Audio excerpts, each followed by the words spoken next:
ભાવનગરમાં તબીબ સાથે 50.89 લાખ રૂપિયાની છેતરપિંડી મુદ્દે કાર્યવાહી થઈ છે। છેતરપિંડીના ગુનામાં વધુ એક આરોપી સાયબર ક્રાઇમે પકડી લીધો છે। હર્ષિલ દવે નામના શખ્સની ધરપકડ કરવામાં આવી છે। સાયબર ક્રાઇમે અગાઉ 5 આરોપીને ઝડપી પાડ્યા હતા। હર્ષિલ દવેનો હરિયાણાની જેલમાંથી કબજો લેવામાં આવ્યો। શેરબજારમાં રોકાણના નામે તબીબ સાથે છેતરપિંડી થઈ હતી। સંવાદદાતા ભૌમિક ફોન લાઈન પર જોડાયા છે। ભૌમિક, ભાવનગરમાં તબીબ સાથે જે લાખો રૂપિયાની છેતરપિંડી મુદ્દે હવે કાર્યવાહી કરવામાં આવી છે, શું મામલો? ચોક્કસથી મેં જણાવી દઉં કે ભાવનગર શહેરના વિદ્યાનગર વિસ્તારમાં રહેતા ડોક્ટર સાથે ₹50,89,000ની છેતરપિંડીની ઘટના બની હતી।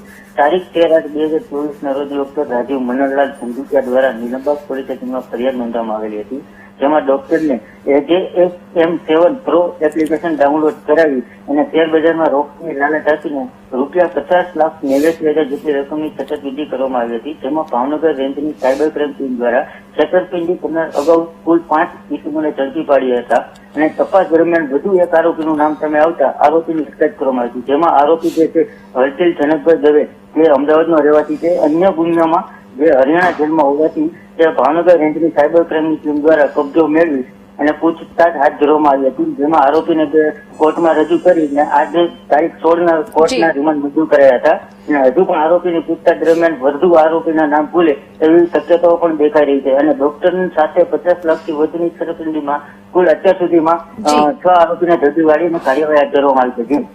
બિલકુલ ભૌમિક, જાણકારી બદલ આભાર।